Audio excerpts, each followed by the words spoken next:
जितनी भी पार्टीज हैं, जिनकी अपनी एक सोच के साथ जो शुरू किया था, वो किसी तरह से कहीं उस सोच पे आके नहीं रुकती हैं, बल्कि कितनी ज़्यादा भटक गई है हमें लक्ष्य से, ये आम दिखता है। केवल राजनीति के अंदर आके सरकार बनाना ही लक्ष्य नहीं रह गया है उनका, बल्कि सरकार बनाने के बाद किस तरीके से लूट खसोट करके अपने को मजबूत करने का लक्ष्य रह गया। मेरा ये मानना है कि कोई भी राजनीतिक पार्टी वर्तमान दौर में दूध की धुली हुई नहीं है।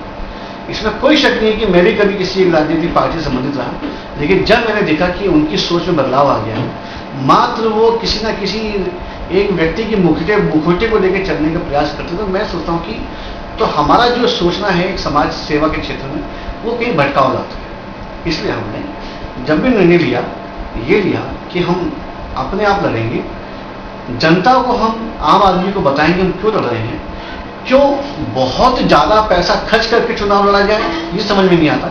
एक कम पैसे में और एक बेहतर तरीके से प्रभावी ढंग से चुनाव लड़ा जाए, ये हम लोग बताना चाहते हैं। और सबसे बड़ी बात यह है कि आज लोकतंत्र के इस दायरे में चुनाव लड़ने का जो एक तरीका बन गया है, वो कहीं ना कहीं आम आदमी को उससे वो अलग हटता है। आम आदमी के दिमाग में ये आ गया कि या तो आपको बहुत पैसा हो, या बहुत पावर हो, या गुंडाई हो, या आप बदमाश हो, बेईमान हो, तभी आप चुनाव लड़ सकते हैं। लेकिन मेरा ये मानना है कि धीमे धीमे, चाहे बेशक हम एक हैं, हमारे साथ 2-4 लोग और मिलेंगे, अगर ईमानदारी से और कम पैसे में, कम पैसे का मतलब ये नहीं कि बिल्कुल कम, मतलब कम से कम इतना पैसा हो कि उस पैसे के माध्यम से आप अपनी बात लोगों तक पहुंचा सकें।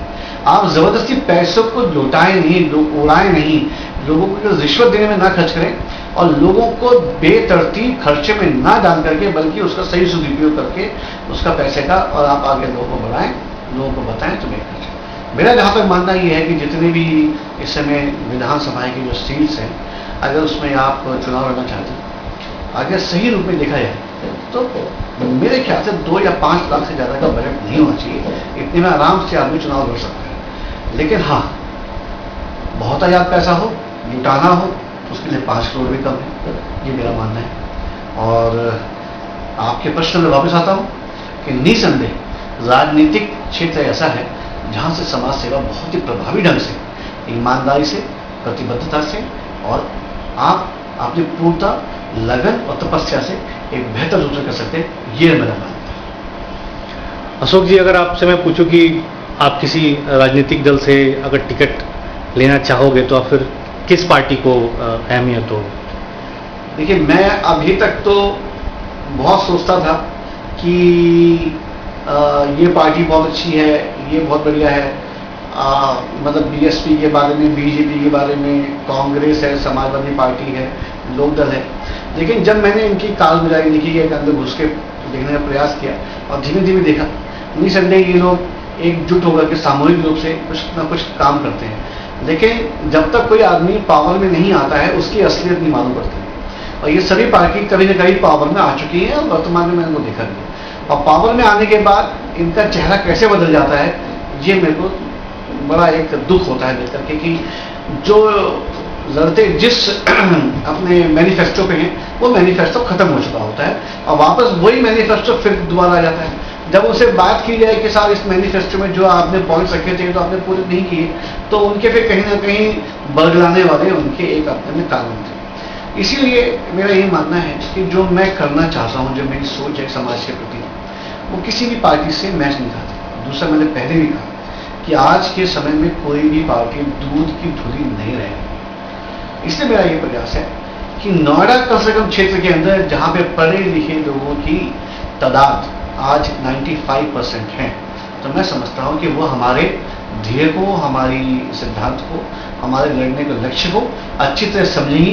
बेशक इस बार नहीं, पिछली बार नहीं समझा, इस बार तो समझेंगे, एक टाइम में जरूर समझेंगे, और हम इसमें कहीं ना कहीं सफल होंगे। तो आपने ये बिल्कुल तैयारी कर ली है कि इस बार भी आप 2012 चुनाव इंडिपेंडेंट के तौर पे लड़ेंगे, और आपको उम्मीद है कि नोएडा के लोग आपका जरूर सहयोग करेंगे।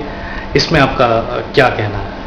मेरा ये मानना है कि चुनाव लड़ने का जो सबसे, लोग बोलते हैं कि सबसे आखिरी जो तरीका होता है वो निर्दलीय होता है, लेकिन मैं उसको अपने जीवन में आज के दौर में पहला मैं उसको स्टेप मानता हूँ कि भी यहाँ लड़ना चाहिए। अब दूसरी बात यह कि जो हम काम कर रहे हैं, और जैसा कि आप जानते हैं कि इस क्षेत्र के अंदर एक समाज सेवी के रूप में एक कहीं ना कहीं पहचान तो बनी है। तो लोग समझ सकते हैं कि हमारे मन में कोई ऐसी बात नहीं है कि हम कोई पद लेने के बाद या कुछ बनने के बाद हम किसी को दूसरे को धोखा दें या हम अपने जेब से भटक जाएं। जहाँ तक ये बात है कि ना तो मैंने अभी तक किसी पार्टी को अप्रोच किया है और ना ही किसी पार्टी ने मुझे अप्रोच किया है कि इस बात के लिए। अगर कोई पार्टी आगे आती है तो पहले हम ये देखना चाहेंगे कि उस पार्टी का बैकग्राउंड क्या है, क्या वो हमारी सोच से वो मैच खाती है, या कहीं ना कहीं हम अपनी सोच पे उन पे कोई असर डाल सकते हैं, तो हम बात करेंगे। अन्यथा हमारे लिए हमारा निर्दलीय उम्मीदवार का टिकट पक्का है। अशोक जी, जब भी अन्ना जी के मूवमेंट और अन्ना जी की बात आती है तो आप अन्ना जी के साथ काफ़ी सालों से जुड़े हुए हैं। महाराष्ट्र के कई आंदोलनों में आपने नोएडा से चीज़ों को कोऑर्डिनेट किया। मैं जानना चाहता हूं कि आप अन्ना जी के जिस मिशन इंडिया के पीछे जो कार्रवाई चल रही हैं, उनके पॉजिटिव या नेगेटिव जो चीज़ें भी सरकार कर रही हैं, इस मामले में आपकी व्यक्तिगत राय क्या है?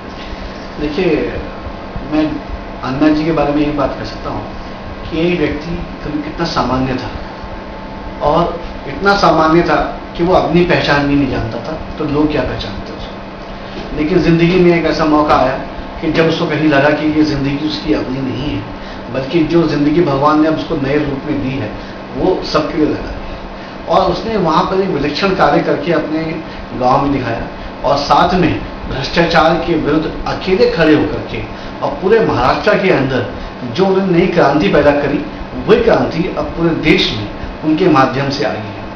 और ये क्रांति देखिए आनी बहुत ज़रूरी है। देश में भ्रष्टाचार, देश में काला धन, जो भी अब बातें हो रही हैं, ये सबके दिमाग में थी, सबके मन में थी, सबके हृदय में थी, लेकिन निकाले कौन, बात कैसे कौन करे, किसी में हिम्मत नहीं पड़ती थी। किसी को लगता ही नहीं था कि सोच सकते कि अगर मैं आज किसी के विरुद्ध बोल दूंगा तो कल को ऐसा ना हो कि मेरे विरुद्ध कार्रवाई हो जाए। वो ये सोचता था कि ऐसे सपोज को नोएडा अथॉरिटी के अंदर ही किसी का कोई प्रॉब्लम है, उसने कहा मैं जाके बोलूँ तो क्या ऐसा ना हो कि मेरे घर के सारे वो पेपर खोल करके और मेरे अगेंस्ट पर काम खड़ा कर दें। तो कहीं ना कहीं जो पब्लिक एंटरप्राइजेज जो काम कर रही थी उसके विरुद्ध बोलने के लिए किसी की हिम्मत नहीं पड़ती थी। लेकिन अन्ना जी ने इस मूवमेंट में, खासकर मैं बोलूँगा कि अन्ना जी के साथ अरविंद केजरीवाल और किरण बेदी जी, स्वामी अग्निवेश, शांति भूषण, जो लोग ये जुड़े हैं, इन्होंने कहीं ना कहीं अपने जिंदगी में सच्चाई को लेकर के अपने को सिद्ध किया है, अपने कार्य को सिद्ध किया है। तो जब इतने सारे लोग मिल गए हैं और जो अन्ना जी का मूवमेंट में सब सहयोग आया है, तो मैं नहीं समझता कि अन्ना जी के मूवमेंट में आम आदमी को क्यों नहीं जुड़ना चाहिए, बल्कि जुड़ना चाहिए और तन मन धन से जुड़ना चाहिए। कितने भी हम बुराई कर लें, कितने भी हम पैसा कमा लें गलत तरीके से, लेकिन एक बात साफ है कि जब यहाँ से जिंदगी से जाना है तो कुछ साथ में जाने वाला नहीं है। तो जब दिमाग शांत नहीं रहेगा तो इस पैसे का भी फायदा नहीं रहेगा। तो इसलिए जितना भी करप्शन है उसको हटाने के लिए जो अन्ना जी कर रहे हैं उसके साथ तैयार हैं, और समय समय पे जब जब उनकी आवाज़ उठती है, बेशक वो मेरे को व्यक्तिगत रूप में नहीं जानते हैं, लेकिन हम उनकी आवाज़ और उनके सिद्धांतों को लेकर के हम नोएडा और आसपास के क्षेत्र में काम करते रहते हैं। क्योंकि प्रेरणा देने के लिए किसी के लिए बहुत जरूरी नहीं कि हम उसको पर्सनली जानें। प्रेरणा होती है, और प्रेरणा केवल किए गए कार्यों से, उनके सिद्धांतों से निकल के आती है हमारे साथ। अगर मैं बाबा रामदेव की बात कहूं तो आपको अन्ना जी और बाबा रामदेव में विचारों में कितनी एकमत लगती है, या उसमें भी कुछ विरोधापन, या कभी कभी लगता है कि दोनों अलग तरह से अलग रूप में काम करना चाहते हैं? आपका इसमें क्या राय है? बड़ा मुश्किल प्रश्न है, लेकिन इसका मेरे को यही मानना है कि संतोष भाई की हर एक आदमी का काम करने का तरीका अलग है, ठीक है ना, सोच अलग है। अब बाबा रामदेव ने काम तब शुरू किया था तब जब अन्ना जी को आम आदमी नहीं शायद पूरे हिंदुस्तान में पहचानता था।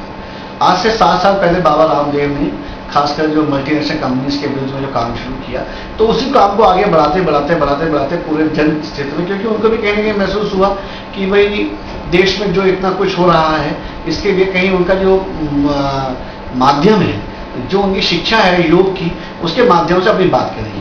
और देखिए, बात कहने के लिए किसी की अधिकार का हम किसी का दुरुपयोग करते नहीं कोई। बस अन्ना जी का जो तरीका है वो गांधीवादी है पूरा, उसमें कोई शक नहीं है कि उन्होंने गांधी ने जो मूवमेंट है उसको अपनाया हुआ है और अहिंसा। लेकिन बाबा ने भी कहीं हिंसा नहीं करी है, बाबा राम जी की हिंसा कहीं दिखती नहीं है। लेकिन हाँ ये है कि लोग शायद कहीं बाबा को बड़ बोधेपन के रूप में देखते हैं कि बाबा जो है वो ज़्यादा बातें करते हैं।